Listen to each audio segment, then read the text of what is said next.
Your career is like a jungle gym. Sometimes you got to go sideways. And when you go sideways, you're going to learn something really cool. Welcome to Women Who Make It, real conversations with women in the food and beverage industry who are building careers, leading teams, and figuring it all out. After years of building females in food, I've had conversations with some of the most brilliant women in the industry, and they shared the real stuff. The pivots, the boundaries, the burnouts, and the moments of, is this even working, before it finally clicked. So I hit record, and now you get to hear it too. We're Women Who Make It, so let's dig in.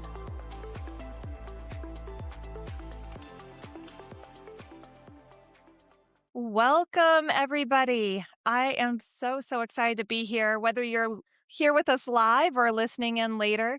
I'm Angela Dodd, the host of Women Who Make It. I'm also the founder of Females in Food, and I have been working in the B2B ingredient industry for the last 20 years, both as a food scientist and as a commercial sales leader now for IFF. And we are recording this episode live today from ASB's Next Stage at Baking Tech in Chicago, the premier annual event where baking professionals can come together, network, learn, and explore the latest innovations that are shaping the future of our industry. A very special thank you to ASB's Next Stage sponsor, J&K Ingredients, for supporting this conversation and allowing us to create spaces like this for technical and leadership dialogue at this conference. So, if today's discussion sparks ideas, debate, I got to move my chair over a little bit. I feel like I'm leaning too far.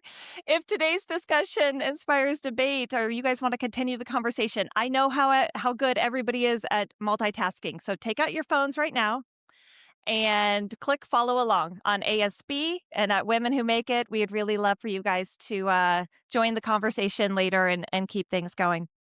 And if you're already looking ahead till next year, you can start thinking about ASB's annual conference in Atlanta at the Hyatt Regency, February 21st through the 27th. And of course, you can learn more about ASB at asbe.org and also Women Who Make It at femalesinfood.community. So that was a very long introduction, but now let's get to why we're really here in our guest of honor. It brings me a tremendous amount of joy to bring this conversation to ASB. We're joined today by Cherie Floyd, who's a vice president of R&D for sweet baked snacks at JM Smucker Company. And personally, I have known Cherie for the past 20 years. On a personal level, I am so humbled that this is a full circle moment that I get to interview her. I met her as an intern, and I know we have a lot of students here at ASB. And it's just, I want to take a minute to say how transformational those mentors and those first leaders that enter your career, how transformational and impactful they can be in your life. And Cherie is that to me. So really happy to have you here. I've had the great pleasure of getting to see her lead across multiple global organizations, from Kellogg's to General Mills and now at JM Smucker, complex portfolios with both technical depth and business clarity that they all require. And I'm genuinely excited to have this conversation. So what are we going to be talking about here today? We're going to dive into what it means to lead innovation inside legacy brands. We're going to be talking about how innovation is prioritized and executed within large, established baking and snack portfolios, and how teams balance that indulgence and familiarity with the evolving expectations that we all know about when it comes to better for you and clean label. And then we're going to get into some of the fun parts of Cherie's career journey and what she has experienced in building these iconic brands over the course of her career across the globe. So welcome, Cherie, to the conversation. Thank you very much. Delighted to be here with you, and especially given our long relationship and friendship, this is very touching, very heartwarming, and really exciting. So, sometimes the student becomes the teacher, and that's how I feel about my relationship with Angela. I've learned a great deal from her. She's matured in her career as well. No, well, we're going to have a lot of fun. And if there are any, we had a few questions submitted in advance. If there are any questions, though, we'd be happy to take them at the end as well. But we have a really fun discussion for you guys. Let's start big picture, first of all, because I'm guessing if I asked every single person in this room what innovation means to each of you, I would get 50 different answers from each of you. So as you think about leading R&D for the sweet baked snacks category, but for a brand that has carried decades of equity and deep consumer loyalty, what does this mean to you? And I'm talking brands, Hostess, cupcakes, donuts. Like, how do you think about innovation inside your company today? So for me, innovation really has to have three things. First of all, it has to be new or novel, not necessarily new to the world, right? But new to the brand, new to the company. Innovation can be taking something from another industry and applying it. It can be taking something from another brand within your company and applying it, but it has to be new. Second thing, it has to create value. So it has to create value for the consumer or a retailer and the company. And that and is really important, right? So, but it has to have that. And the third thing is innovation has to be something you can bring to market. So I was reading a book about innovation, and they mentioned that the light bulb was a great invention. Innovation was figuring out how to mass produce it and how to get it attached to a reliable electricity grid. Because without an electricity grid, that light bulb wasn't worth anything, right? So I think that's kind of the difference. Now, I do think innovation has all different kinds of definitions, depending upon where you are, what company you work for, and those definitions can change over time. But for me, if you're bringing a new idea, a new technology, a new flavor to a product, a new capability to a product, that's innovation. Yeah, there is a lot of different ways to look at this. And I think about applying all those through different lenses. And when you think about your legacy brand and what consumers expect when they go to the market and how you're shaping this within R&D, how do you really think about it? Are from stretching the brand to protecting it to reinventing it? hmm So often we think, is this renovation or hmm is it innovation? And I'm wondering if you can expand on that a little bit. Yeah. So, I mean, whether you're protecting or building, I think the answer is yes, Yeah. right? So, and sometimes all at the same time. And how you're doing it can be a variety of things. So, when you're working on legacy brands, and I've had the pleasure of working on a lot of legacy brands, but when you're working on something that has a very long history, you've got to keep in mind what is the essence of that food? What is the essence of that brand? What's going to pull through to new generations? And then what are the things you got to let go? What are the things you've got to change? And I think keeping that all in mind is really important. Understanding a little bit about the brand history is important, but the most important thing is consumers. And if I say consumers once, I'll probably say it a million times during this 30 minutes, right? So consumer is the center of your world. So what does that consumer want? And not only what does your core consumer want, that consumer that is very loyal and a heavy user of your product, but also why did those consumers that bought you a couple of times and then stop buying you, why did they stop? Why did people that bought you for a while and then walked away, why did they stop? What about the consumers you need to capture in the future? What do they want from your product? And not only just the product characteristics, but how they're going to use it. How does it fit into their life? So I think you've got to take all of that into account. And, sometimes you can take a product and you can completely reinvent it, but you need to be careful about how many people that purchase it today are not going to purchase it after you've changed it versus how many people are going to buy it after you've changed it. So I think all of that is really important to keep in mind, and always know that you're never going to get it perfectly right. Right. So products evolve over time, and certainly our portfolio has, and most every brand I've ever worked on has. Yeah.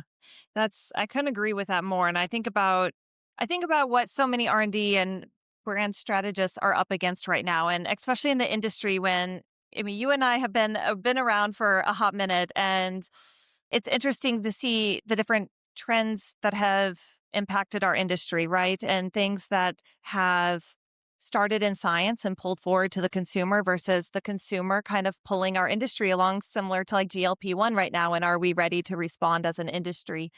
And as you think about, keeping that customer center and balancing, how do we prioritize what gets moved forward?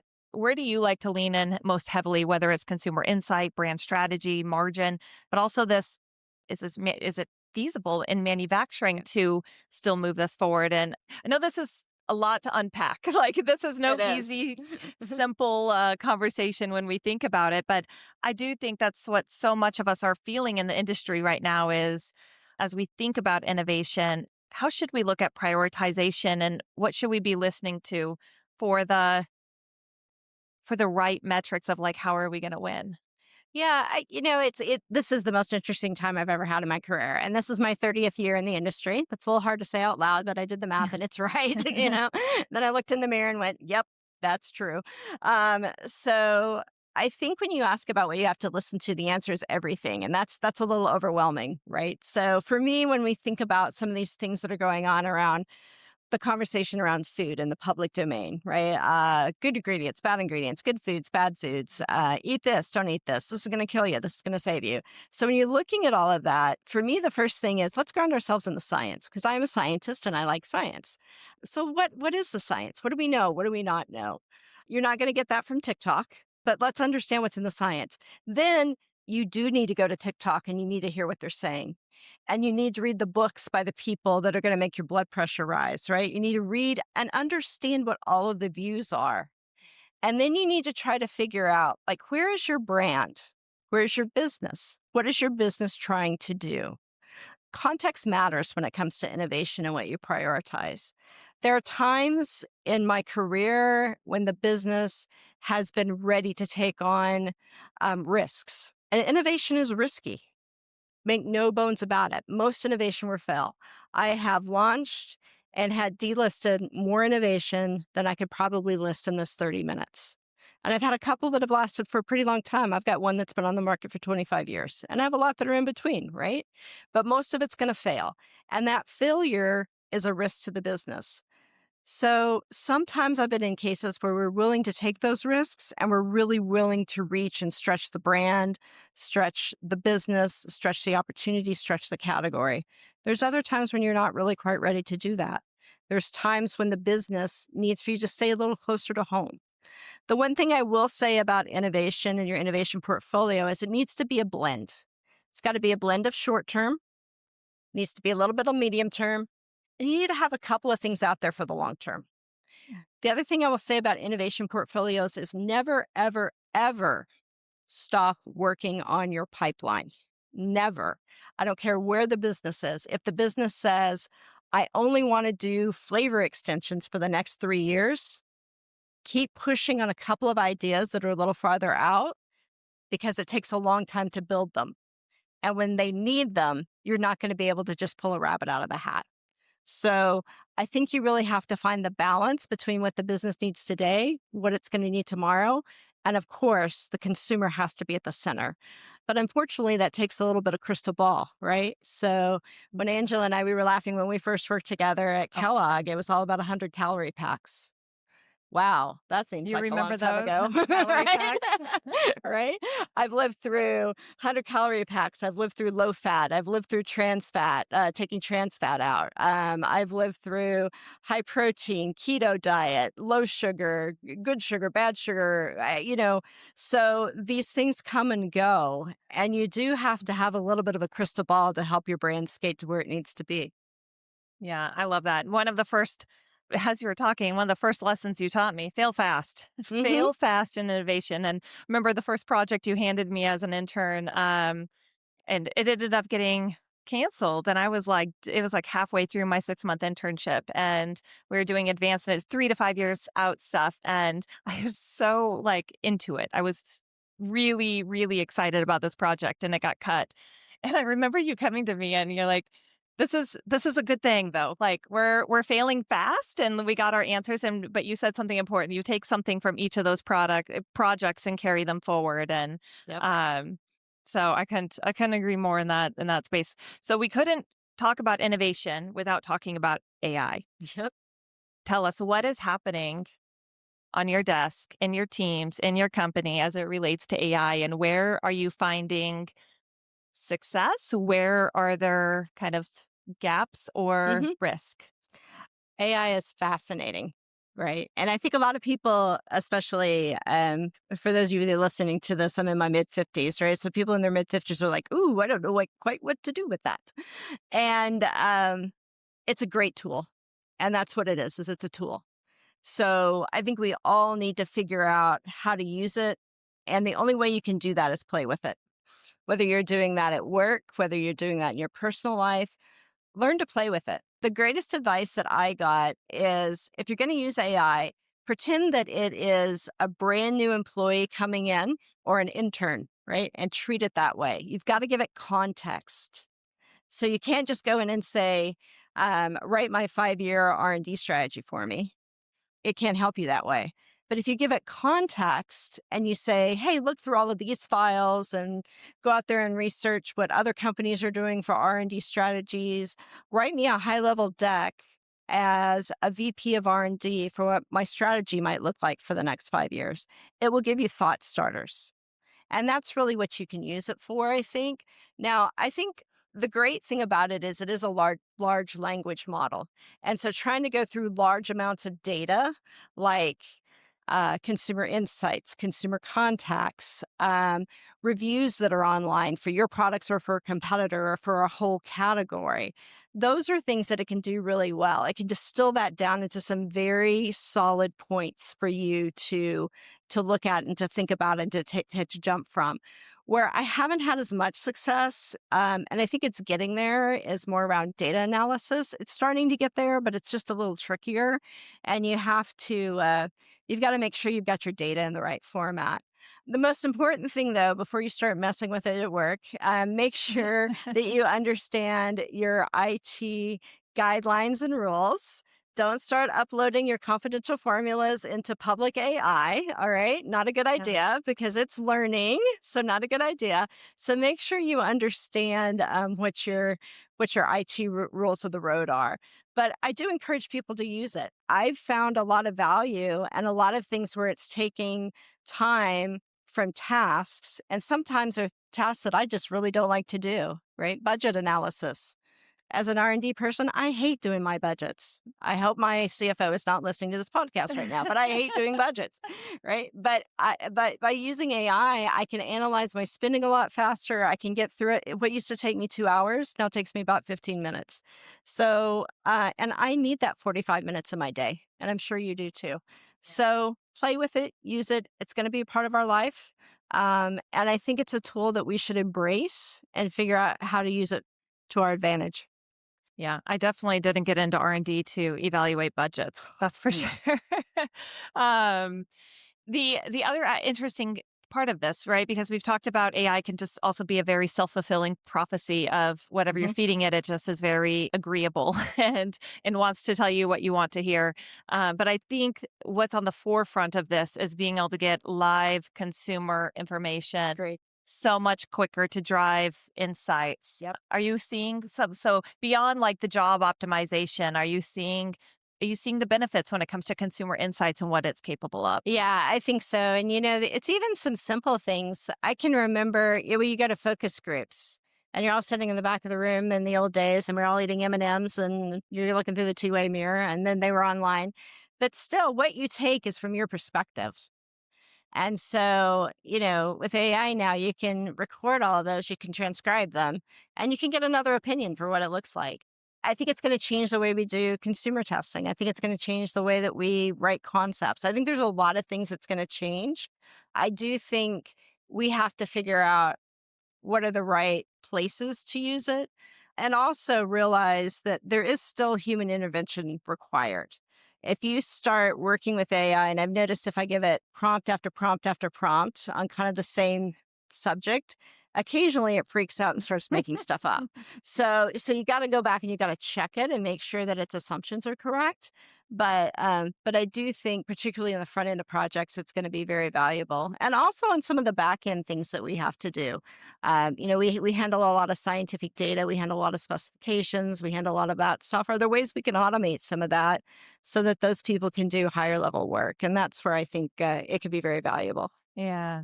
You and I were talking about this. I'm gaming for ingredient qualifications to be done in 3 days and not 3 months. uh, I anybody else? agree. Anybody else for that? No. So the other hot topic to think about, or to talk about right now, not to think about, is the changing regulatory landscape, Mhm, indulgence, better for you. Clearly we're talking about baked sweet snacks, indulgence. mhm. Talk to me about what you're seeing with the increased pressure around clean label, functional ingredients, better for you positioning. How are you navigating this balance, both from your leader from your seat as being a leader in R&D, but also personally, and what that means for our teams and how they're navigating that change within the industry? Yeah, so I think for now, like one of the most important things always has been, but for now it really is resiliency. It's a little hard sometimes to hear people talking about an industry that you love, about products that you put your heart and soul into, and they're talking about ultra processed foods and again good foods and bad foods and those types of things. So one thing I got great advice on feedback one time early in my career was listen with your ears, not with your heart. So listen with your ears and understand what they're saying, understand their point of view. Again, go back to the science. I spend a lot of time internally trying to bring people back to the science. So we really understand what is at the heart from a science perspective. Now, what I will say is science doesn't matter when it becomes emotive. And we've seen many things in our industry become emotive. So once a big enough consumer base decides that doesn't need to be in your food, well, it doesn't need to be in your food. So it doesn't matter what the science is. And so, again, you have to keep consumers at the heart. You have to understand what trade offs they're willing to make because there are trade offs. It can be in taste, it can be in texture, it can be in shelf life. What trade offs is the organization willing to make? Making some of these changes completely changes the cost structure of your product. Mhm. Can you, as a company, do that? Can you do it all at once?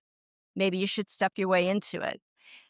And then, I think something that's really important is this an innovation opportunity or is it a renovation opportunity?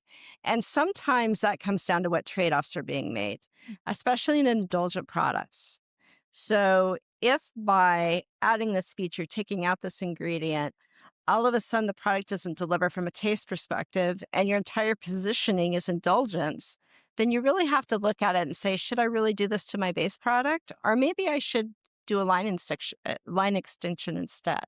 So I think those are all things we have to look at.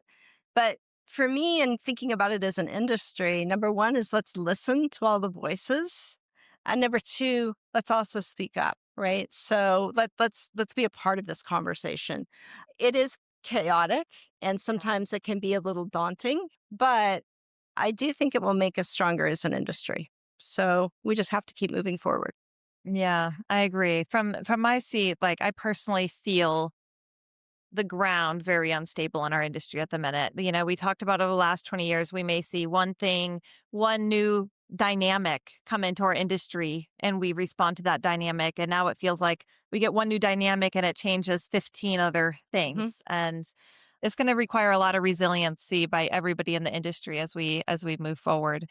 And talking about the complexity of our industry, like I want to move us into these last minutes and to get into more of your career journey. But as we think about large matrix organizations getting anything done, right? You've been a part of some M&As, global organizations. We're thinking about innovation. Recently, I had a conversation with a supply chain leader talking about how it's a roundtable discussion and not a relay race. What have you learned about managing through very large, complex supply chains, organizations to get things done? And how has your leadership evolved over time in that process? Yeah, so I think one thing that you have to learn, particularly about innovation, but it's a team sport. Nobody does it by themselves. No team does it by themselves. One of the things that I probably am better at doing now than I did when I first started is listening for things that could trip up other parts of the organization. Because at the end of the day, we all have to get this product to the market.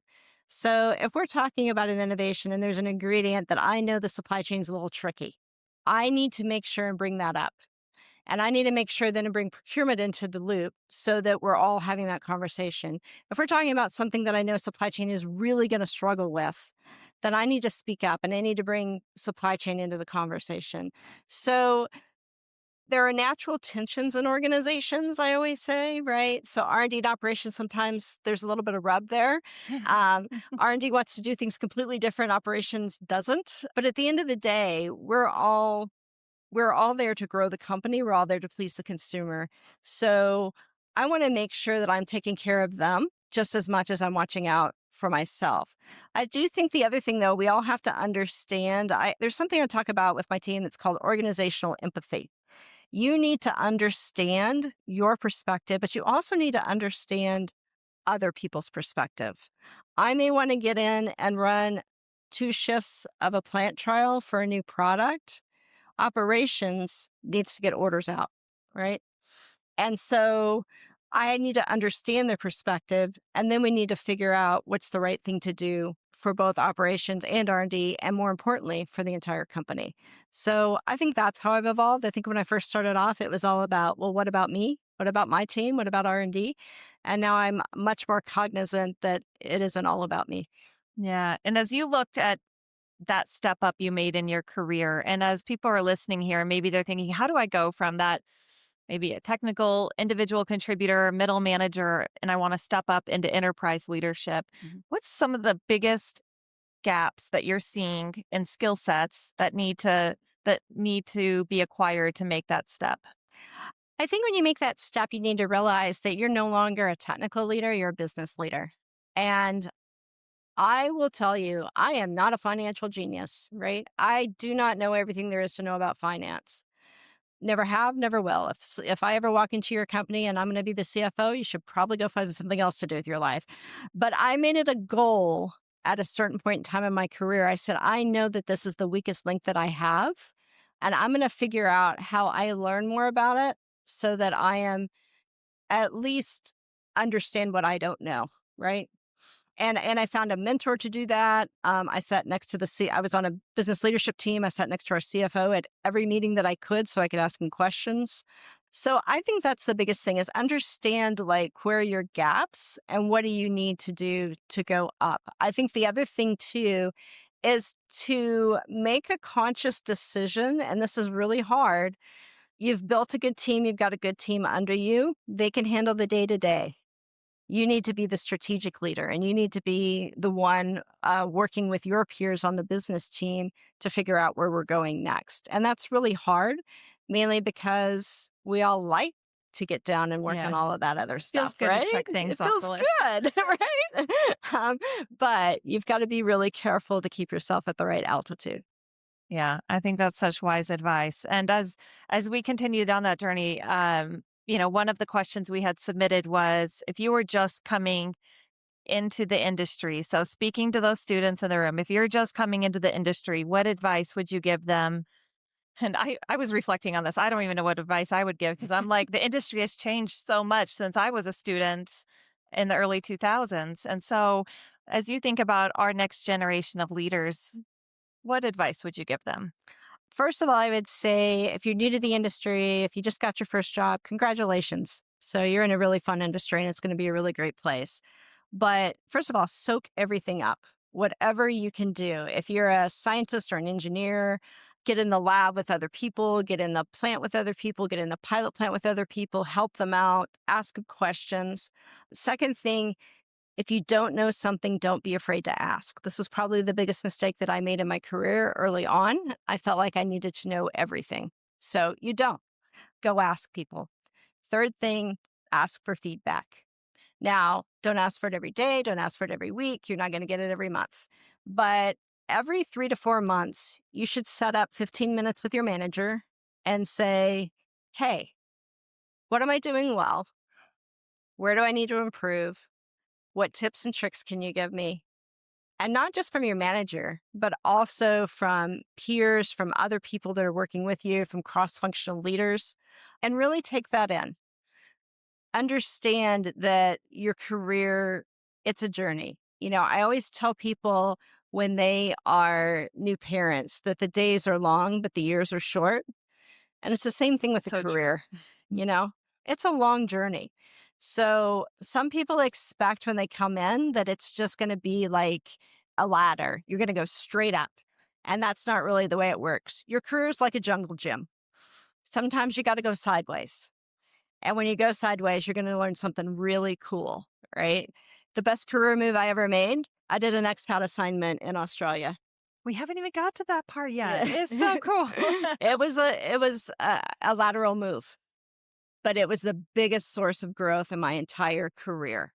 And I think that thinking about not necessarily how can I get the next promotion, how can I make more money? I mean, money's important, trust me. Still have a kid in college. But thinking about how can I get the next experience that's going to keep me engaged, that's going to keep me energized, and that's going to help prepare me best for my career. That's what I would encourage you to do. Yeah. Such good advice. And I hope we can keep this conversation going. I know that everybody is sitting here listening intently. And I personally feel fortunate that over the years, like getting these nuggets of wisdom on a regular basis from you has been such a treat. They're going to kick us off this stage here soon. So I'm going to get in my rapid fire questions and end us on time. But some fun rapid fire to end our session. Favorite Hostess product? It's like asking me to pick between my children. It's really hard. However, I will say for those of you that remember Susie Q is back and she's better than ever. And it's the same recipe we used before.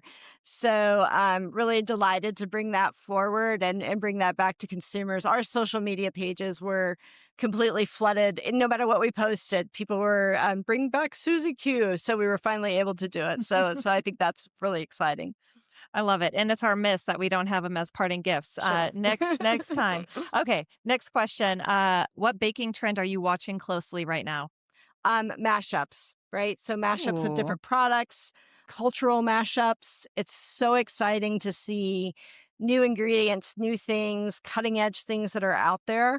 And just watching some of the trends coming up, ingredients and flavors from Africa, from Asia, that is really exciting to me. And then unexpected things. I was in a little donut shop the other day. Yes, I get to go to bakeries for work. Isn't that cool?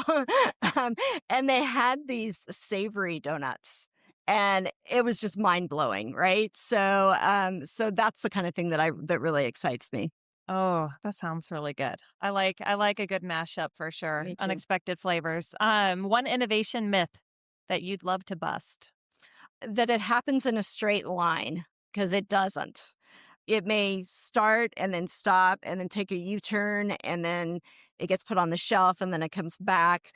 It doesn't happen in a linear fashion. And that's okay. And the one thing, like I told Angela when her project got canceled, good things always come out of it. It's amazing the number of things that have come out of projects that never launched that we put into something else, or things that you found. Like at the end of COVID, we were having an ingredient issue and it went into one of our fillings. And we found an ingredient that made the filling completely, totally, and unlike what we wanted. But it was perfect for an innovation that we were working on, Oh, right? so So cool. you never know when you'll find something that you'll carry on someplace else. It's like the failed glue that turned into the Post-it. Exactly. I love that. One capability future R&D leaders must build right now. Resiliency. It's a crazy world out there. Love it. One thing you wish commercial teams better understood about R&D. What comes out of your mouth is not nearly as easy as you think to actually make into real life food for as fast as we need to make it and get it out in packages. But we'll figure it out together. Amen. I love that. For coming from a food scientist, I love that perspective. Well, Cherie, I am so grateful for this conversation. Thank you for being on Women Who Make It. Thank you for joining us live here at ASB Baking Tech. Let's keep this conversation going. Please, if you haven't already followed us, follow Women Who Make It, but also ASB. Let us know what you thought of the show. If you're listening in later, be sure to also give us a like or share. The most meaningful, impactful thing you can do for shows like this is to share it with your friends or colleagues to help us spread the word and help more women. So really, really do appreciate that, because at the end of the day, we're not just making food. We're making moves. We're Women Who Make It. Thank you, guys.